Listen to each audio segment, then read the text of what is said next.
அவர் அடியாரா மாற்றுவதற்கு திருமணம் செய்து உறுதி கொடுத்து அதுக்கப்புறம் பல விஷயங்களை நிறைய செஞ்சு கொடுத்துருக்கிறாரு. அதே மாதிரி பாத்தீங்கன்னா இவரால் பாடப்பட்ட தலைமையில் பாத்தீங்கன்னா திருக்காட்டபுரம், அரிமேய நகரம், அன்பில், ஆலந்தூர், இந்தலூர், முறையூர், திருவூரகம், திருக்கண்டியூர், திருக்கரூர் ஒரேதான் நாச்சியார்கள். நாச்சியார்கள் பாத்தீங்கன்னா இந்த லெப்ட் சைடுல கூடுதல் பார்த்தா திருமங்கியாவா கையில வேலோடு கூடுதல் பார்த்தா ஒரு அற்புதமான சிற்பம் இருக்கும். அந்த நீல நிறத்தோட ரொம்ப அற்புதமா இருக்கும். அந்த சிற்பத்தை நீங்க கண்டிப்பா பார்க்கணும். திருக்காரகம், திருக்காரவரணம், திருக்காலவாடி, திருக்காசிரம் விண்ணகரம், திருக்கூடலூர், திருச்சால கிராமம், திருசிங்கவை குன்றம், திருச்சித்திரக்கூடம், திருச்சிறை சங்க நான்மதியம், திருச்செம்பன் கோயில், திருத்தஞ்சை மாமணி கோயில், திருச்சிறுப்புலியூர், திருக்கடன்மல்லை, திருக்கடிகை, திருக்கண்ணங்குடி, திருக்கண்ணபுரம், திருக்கண்ணமங்கை, திருக்கல்வனூர், திருக்குடந்தை, திருக்கரும்பி, திருக்குடல், திருக்கோட்டியூர், திருக்கோவலூர், திருநீர்மலை, திருவரங்கம், திருவள்ளிக்கேணி, திருவிடந்தை, திருவிநகர், திருவேக்கா, திருவேங்கடம், திருநீரம் என்று எல்லா இடங்களுக்கும் சென்று மகளாம் செய்து பெருமாளுடைய பெருமையை நிலைநாட்டுகிறார். அந்த திருமங்கியாவை பற்றி ஒரு விசேஷமான செய்தி என்னன்னா, இன்றைக்கு 20ஆம் நூற்றாண்டில மகாத்மா என்றால் யாரை சொல்லணும்? 20ஆம் நூற்றாண்டிய மகாத்மா இந்தியாவில் மகாத்மா காந்தியடிகள். ஏன் அவர் மகாத்மா காந்தியடிகள் என்று சொல்கின்றோம்? தன்னுடைய சுயசரிதையில் அவருடைய அனைத்து நிகழ்வுகளையும் பதிவு செய்து அவர் செய்த நல்லது கெட்டது எல்லாத்தையும் வெளிப்படையாக சொல்லியிருப்பார். அதே போல மன்னர் திருமங்கை ஆழ்வாராக ஓம் நமோ நாராயணா என்ற மந்திரத்தை பெருமாள் இடத்திலே எடுத்துக்கொண்ட பிறகு தன்னுடைய பாடல்களில் எல்லாம் அதை சொல்லுகின்றார். எப்படி சொல்லுகின்றார்? கொன்றே பல்லுகளை குறிக்கோ ஒன்றியாமையால் என்றேனும் இறந்தாக்கு ஈதாக ஒருத்தரியே குன்றே மேகவது குழுமே வேங்கடவா அன்றே வந்தறிந்தேன் அரியேனை ஆட்கொண்டனே என்று பாடுகின்றார். என்ன சொல்கிறார்? காரணம் இல்லாமல் பல உயிரை கொன்றேன். என்னிடம் ஒரு யாசை கேட்டவரிடம் இனிமையாக கூட நான் பேசவில்லை. வேங்கிற பெருமானே உன்னை வந்தடைந்து விட்டேன், என்னை ஆட்கொள்வாய் என கூறி தான் செய்த தவறுகளை எல்லாம் பதிவு செய்கின்றார். மகாத்மா காந்தியடிகள் சத்திய சோதனைக்கு தன்னை பற்றி பதிவு செய்தாரோ அது மாதிரி தன்னுடைய பாடல்களிலே தன்னுடைய வாழ்க்கையுடைய அனைத்தையும் அவரை மாதிரி வாழ்ந்தது யாருமே கிடையாது. உலக வரலாற்றுல பதிவு செஞ்சுக்கங்க. கல்வி, வீரம், செல்வம், இது 3 தான் மிக முக்கியம் என்று சொல்வாங்க. கல்வி 4 கல்வி பெரும்பால் ஆசிரியமி, சித்திரகவி, வித்தாரகவி என்று 4 வகை கல்விகளால் பாடல் முறை ஏற்பட்டவர் திருமங்கியாழ்வார். அப்ப கல்வி என்ன ஆகிட்டாரு? உயர்ந்த நிலைக்கு அழைச்சார். வீரம், ஆடல்வாய் என்ற பஞ்ச கல்யாணி புதல் மீது போர்பட செய்து நீலன் என்ற பட்டத்தோடு பரவான என்ற பட்டத்தோடு பல போட்டியை வெற்றி பெற்று வீரத்திலே உயர்ந்த நிலை அடைந்தவர் வீரத்தின் மனுஷன். செல்வம், அரசு கஜானாவை கட்டி ஆனவர். அது மட்டுமல்ல, பெருமாளுக்கே அவர் முதல் எடுத்து கொடுங்க. அப்ப செல்வத்துக்கு உயர்ந்த நிலை அடைந்தவர். அப்ப உலக வரலாற்றுல கல்வி, வீரம், செல்வம் 3லும் உயர்ந்த நிலை அடைந்தவர்கள் இதுவரை யாராவது இருக்கிறார்களா? உலக வரலாற்றுல கிடையாது. இவர் மட்டும்தான். மற்ற திருமங்கையாருடைய 21ஆம் வருடம் தெரிந்து கொள்ள வேண்டியது இவர் மட்டும்தான் கல்வி, வீரம், செல்வம் 3லும் உயர்ந்த நிலை அடைந்தவர். பெருமாளுடைய அடுத்த இருக்கிறார். இது ஏன் நம்ம பேசுறோம்னா இது மாதிரி நம்மளும் இருக்க வேண்டும். எந்த கல்வித்துறை எடுத்தாலும் அது நுண்வான விளைபடத்தோடு அந்த கல்வியை உயர்நிலை அடைய வேண்டும். அவரை போன்ற ஒரு வீரம் சமுதாயத்தை தொண்டு செய்வது, அடியார்களை தொண்டு செய்வது, அந்த இறைவனை தொண்டு இருவராக இருக்கும். அந்த வீரம் இருக்க வேண்டும், செல்வம் இருக்க வேண்டும். செய்ய பொருளை நம்முடைய வல்லுவத்தை செய்கிற போல அந்த பொருளை ஈட்ட வேண்டும். பொருளாக்கி இவ்வளவு இல்லை.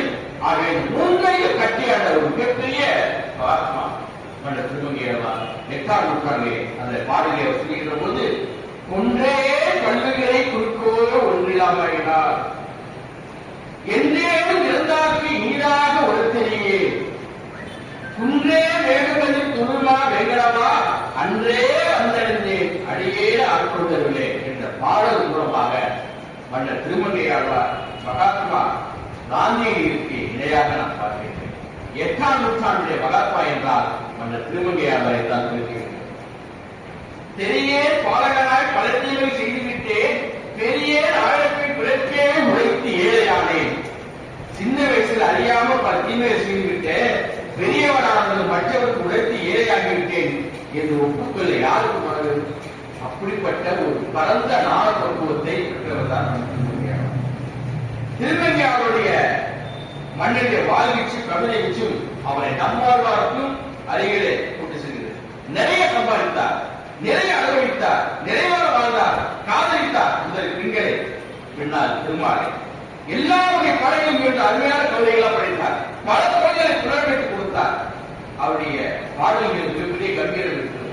வானிலா முருவல் சிறுநுதல் பெருந்தோடு மாறா வனமுறை பயிலே பேணினேன் இறைவர் கல்வியில் திரைத்தை நானே என்று அழகான புன்னகை சிந்தனைக்கு பெரிய தொகை கொண்ட பெண்களை பேணியதற்கு நானினேன் என்று பாடலியை பதிவு செய்திருக்கின்றார். அது மட்டுமல்ல, பெருமாளை பாடுகின்ற போது ஒரு இடத்திலே பாடினேன் பாடி வருந்தினேன் மனத்தால் பெருந்துயை இனிமை பிறந்து கூடினேன் கூடிய இறைவனோடு அவரது கல்வியை கருதி ஓடினேன் ஓடி விழுவதோ பொருளால் உடல்வன் பெருமளவு தெரிந்து நாடினே நான் கண்டுகொண்டேன் நாராயணன் என்ற நாமத்தை என்று அற்புதமான ஒரு பாடலை திருமங்கையாருடைய வாசல் அடிநாத நாராயணன் என்ற நாமத்தை கண்டுகொண்ட இந்த பாடலை சொல்ல முடியும். செல்வங்களை சொல்ல தேடி அழிந்து விட்டு உணர்வால் அந்த பெயரின் கடவுள் தன்மையை அறிந்து கொண்டு ஒரு கண்டிப்பிற்கு தான் இந்த பாடலிலே நாம் பாடுகின்றோம். கடைசியாக சொல்கிறார், நாடினே நாடி நான் கண்டுகொண்டே நாராயணன் என்ற நாமத்தை என்று பாடுகின்றார். அது மட்டுமல்ல, எம்பிரான் எந்தை என்னுடைய சுற்றம் எனக்கரசி என்னுடைய வாழால் அன்பினால் அறக்க ஒருக்கள் நெருங்கி அவர்களின் செலுத்துற மன்னர் பம்புரா சோலை மாமணி தந்தை மாமணி கோயில் வழங்கி நம்பிக்கையாக உள்ள நான் கண்டுகொண்டேன் நாராயண என்று நாம் என்று சொல்கின்றார். இதுல இந்த தஞ்சை மாமணி கோயில் என்பது இன்றைய வரலாற்று ஆய்வாளர்கள் ஆய்வு செய்கின்ற ஒரு கோயில். அது எந்த கோயில் சொல்லி யாரும் கண்டுபிடிக்க முடியவில்லை. 8ஆம் நூற்றாண்டிலே தஞ்சையிலே பெருமாள் கோட்டை அளவுக்கு உயர்ந்த ஒரு தஞ்சை மாமணி கோயில் பற்றி பாடுகின்றார். அது ஒரு மிகப்பெரிய ஆய்வாக இருக்கின்றது. அதே மாதிரி வைரவ கோயிலை இன்னைக்கு பாடுகின்ற பல முக்கியமான பாடல்கள் இது ஒரு பாடல், சிறப்பான பாடல். குழந்தரும் செல்வம் தந்திடும் அடியார் படித்துயர் ஆயிரமெல்லாம் நிரந்தரம் செய்யும் நீர் விசுபருளும் அருளோடு பெருநிலம் அளிக்கும் வளர்ந்தரும் மற்றும் தந்திடும் பெற்றதாயும் ஆயிரம் செய்யும் நலந்தரும் சொல்லை நான் கண்டுகொண்டேன் நாராயணன் என்ற நாமம் என்று நாராயண என்ற நாமம் நல்ல சுற்றத்தை தரும், சௌகரியத்தை தரும், அடியவர்கள் படும் விலைகளெல்லாம் குறைமட்டமாக்கி பரமபுரத்தை கொடுக்கும், அருளோடு கைகட்டி என்றும் ஸ்தானத்தை கொடுக்கும், வலிமை கொடுக்கும், பற்றி எல்லாம் தரும், பெற்ற தாயை விட அதிகமான பரிவை தரும், நல்லதே தரும் சொல்ல என்று நாராயண நாமத்துக்கு இதெல்லாம் நாராயணன் பாடல் சொல்கிறார். அதுக்கு அடுத்து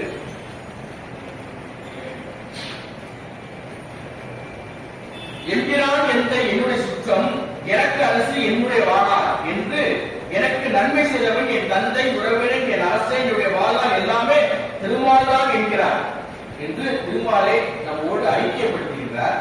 அடுத்தது மனித உடலை எப்படி கருதுகின்றார் என்று பார்த்தால் திருமங்கையாழ்வார் ஊனுடைய சுவர் வைத்து 80 நாட்டி ரோமம் மேய்ந்து 9 வாசல் தானுடைய குழம்பை பிரியும் போது உங்கள் சரணமே சரணமே என்றிருந்தேன் என்று மாமிசம் இழந்து ரோமம் விழா செய்யப்பட்டு 9 வாசல் வைத்து இந்த சரீரத்தை விட்டு உயிர் பிரியும் போது உன்னை சரணடைய வேண்டும் என்று இருக்கிறேன். அதற்குள் அவர் ஒரு ஊராய் சென்று பாடிய வாசகங்கள் எல்லாம் சொல்லிட்டு கடைசியா உங்களோட சரணடைகிறோம் அப்படிங்கிறத தன்னுடைய இறுதிவாக்கி எப்படி அமைகிறதெல்லாம் அவருடைய பாசனம் சொல்கிறார். மானே கண்படவா மயக்கி பட்டு மாநிலத்து நானே நானாவித நரம்புகளும் பாவம் செய்தேன் தேனே பூங்கொழில் சூழ் திருவேங்கர் மாமலை என் ஆனாய் வந்தெழுந்தே அடியேனை ஆட்கொண்டு அருகே என்று அந்த மான்கள் பெண்களின் முகத்திலே 4 விதமான பாவங்கள் செய்தேன் என்று பதிவு செய்கின்றார். திருமங்கையாளர் பல பாடல்களில் இப்படியான பாவ மன்னிப்பு கூறுவார். திருமணத்தை இப்படி எல்லாம் பண்ணிட்ட வாழ்க்கையில நீ என் ஆட்கொள்ளா நான் என்னெல்லாம் செஞ்சிருப்பேன், இப்படி எல்லாம் பாவம் பண்ணி கேட்டு சரணாகதி அடைந்தத. அதனால்தான் இன்றைக்கு 8ஆம் நூற்றாண்டில் வாழ்ந்த திருமங்கையாளர் இன்றைக்கும் நாம் போற்றுகின்றோம் புரிந்துகிறோம் என்றால் அந்த சரணாகதி செய்த தவறுகளை எல்லாம் சொல்லி பெருமாள் இடத்திலே அவர் மன்னிப்பு கூறியது. அதனால்தான் பெருமாள் அவர் கேட்பதெல்லாம் கொடுப்பார். மன்னர் திருமங்கையாளர் அவர் கேட்டுக் கொண்டதற்கிடையத்தான் இன்றைக்கு திருவரங்கத்தில் பகல் கொண்டு 40 நடக்கின்றது. திருநெடுந்தாண்டகம் கொள்கையை இன்னைக்கு ஆலயத்தில் வாழ ஆரம்பிப்பார்கள். திருமங்கை அவர் கேட்டுக்கொண்டதற்கெனக அவையால் நடத்தப்பட்டு கொண்டிருக்கின்றது. காரணம் அவருடைய அந்த பெருமாள் அப்படி இறங்கி கேட்பார். பெருமாள் அவர் எல்லா இடத்தையும் கொடுத்திருக்கின்றார். ஏன்னா பெருமாள் ஒரு மன்னராக இருந்த தொண்டராக மாற்றுவதற்கு அவர் மூலம் பல காரியங்களை திருவிளையாடல்களை பெருமாள் செஞ்சிருக்கிறார். தந்தை தாய் மக்களே சுற்றம் என்று உற்றவர் பற்றிகின்ற வந்தவர் வாழ்க்கையிலிருந்து நீ என பள்ளியின கருநாயே அந்தமாய் ஆதியாய் ஆதிக்கும் ஆதியாய் ஆயான மைந்தனர் வல்லவாள் செல்லுமோ வல்லையாய் மறுவு நெஞ்சே தந்தை தாய் உணர்ச்சி சார்ந்து இருக்கு வாழ்க்கையை நீ பந்தமாக கருமையானால் முடிவு முதலும் திருமாலை வல்லமை பார்த்து சென்று அடியில் வலியை பார்த்து சொல்றார். அம்மா அப்பா இந்த பதத்தில் நீட்டுனா நமக்கு பிறகு போய் கிடைக்காது. அதனால் நீ பெருமாளை முறைக்கூட்டம் என்றால் பிறவி கடலை நீந்தி அந்த பரமபதத்தை அடையாமல் என்று தன்னுடைய பாடல் சொல்கிறார். சுற்றும் சூழல் காலை சுருகி அடைத்து மற்ற பல மாமலை கொண்டறிந்து முற்று புகழ்ந்து முருகல் செய்து நின்று நீ வெற்றுக்கு இது எண்ணிது வென்றோ என்று பாடுகின்றார். அதே மாதிரி பாரதியை காக்கையை பற்றி நிறைய பாடியிருப்பாரு. திருமங்கை அவரும் காக்கையை பற்றி ஒரு பாடல் பாடிக்கிறாரு. கரையாய் காக்கை பிள்ளையாய் கருமாவகில் போல் நிறத்தான் உரையால் தொகுதி உத்தமனை கரையாய் காக்கை பிள்ளையாய் என்று அண்ணன் பெருமாள் கரவாய் என்று காக்கையை வேண்டிக் கொள்கின்றார். அப்ப இயற்கை பலர்கள் பறவைகளெல்லாம் வைத்து இவருடைய பாடல்களுமே இருக்கின்றது. நெடுந்தாடகத்தை எட்டு சிறில் அமைத்து பூந்தாடகம் அரிசி நிறுத்தம் நிறுத்தம் தாண்டகம் என்ற இலக்கிய வகை விதியில் கடினமானவை அவற்றையெல்லாம் வைத்து பாடியிருக்கிறார். மிகப்பெரிய பாடல்களை அவர் கொடுக்க முடிந்திருக்கின்றது. ஆகவே அந்த வகையிலே அண்ணன் திருமங்கையாவார் நாலுகேவி பெருமாள் என்பது மிகவும் பொருத்தமான ஒன்று. அனைத்தையும் அவர் செய்திருக்கின்றார். அவருடைய பாடல்களிலே திருமங்கை அவருடைய தொண்டுகளை பார்த்தீங்கன்னாக்க திருவரங்கனுடைய ஆணையின்றி அப்பர் பெருமாளுக்கு மண்டபம், கோபுரம், விமானம், பிரகாரம் முதலிய படைகளை செய்திருக்கின்றார். அதெல்லாம் செய்வதற்கு பணம் வேணும். தன்னுடைய அமைச்சருக்கு அவர் கேட்கிறாரு. பெருமாள் சொல்லிட்டாரு, திருவரங்கர் ஆணைப்படி பெருமாளுக்கு மேல அந்த பொன் மண்டபம் கட்டணும், விமானம் செய்யணும், பிரகாரம் செய்யணும், நெடிய மதில் அமைக்கணும். இதுக்கெல்லாம் பட்ஜெட் போட்டு அமைச்சருக்கு அவர் பேசுறாரு. ஏற்கனவே சொன்ன 4 அமைச்சர்களை தோளாவெல்லாம் உயர்த்தலும் அவங்களா வச்சு பேசும்போது இதுக்கெல்லாம் பணத்துக்கு என்ன பண்ணலாம் அப்படின்னு கேட்கிறப்ப நாகப்பட்டினத்துல புத்தர் சிலை இருக்கு. அந்த புத்தர் சிலை அதை நம்ம அதை வச்சு வீடியோ அப்படியே கண்டிப்பாக பண்ண அந்த சிலை வீடியோ எப்படி கிளாரிட்டி இருக்கா? நாகப்பட்டினம் போறாரு. நாகப்பட்டினம் போயிட்டு அந்த ஒரு வயலில் பார்த்து இந்த புத்தர் சிலை வந்து இது பரவாயில்லையா? இது பரவாயில்ல. இப்போதான் வீடியோ கிளியராக வரலாம்.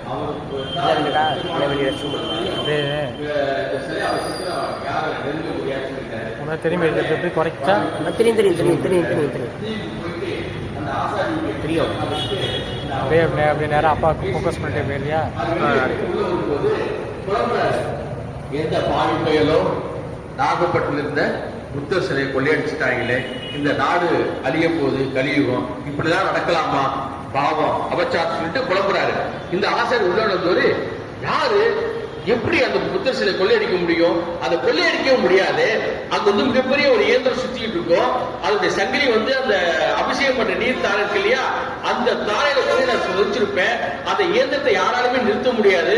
அதை நிறுத்தணும்னா வாழப்பட்ட வாழை இருக்கு இல்லையா, அதை கொண்டு நிறுத்தாதான் அந்த இயந்திரமே நிற்கும். இல்ல ஆளாளுக்கு இவ்வளவு பற்றிய தொழில்நுட்பத்தோட வச்சிருந்தேன். என் கூட யாரோ சொல்லி கொடுத்து யாரோ அந்த படிப்பை கொள்ளையடிச்சிட்டாங்கல்ல அப்படின்னு உழைக்கலாம். அவர் உடனே மாறி பேசுறாரு. இந்த கூட அமைச்சர்லாம் சொல்லி செக் பண்ணோட அந்த தொழில்நுட்பம் தெரிஞ்சுக்கிட்டு இப்படிப்பட்ட தொழில்நுட்பம் வந்தது யாருக்குமே தெரியாது. ஏதோ என் கூட இருந்தவங்க யாரும் சொல்லி கொடுத்தா அந்த செலவு போயிடுச்சுன்னு சொல்லிட்டு அந்த ஆசாரியர் கொடுக்குறாரு. அந்த எல்லாத்தையும் செய்தியை வாங்கிட்டு மறுபடியும் கப்பலை பயணம் பண்ணி அங்க நாகப்பட்டினம் வர்றாரு. நாகப்பட்டினம் வாங்கிட்டு மேல அந்த கோபுரத்துல சங்கிலி தாரை இருக்கு இல்லையா, அதை விளக்கிட்டு வாழைப்பட்டை எடுத்து போய் இயந்திரத்துல கொடுக்குறாங்க. அந்த வாழைப்பட்டை சுற்றி அந்த இயந்திரம் நின்று போனதுக்கு அப்புறம் அந்த புத்தர் சிலையை கொள்ளையடிச்சுட்டு வரும்போது ஒரு வயக்காட்டுல இருட்டாயிடுது.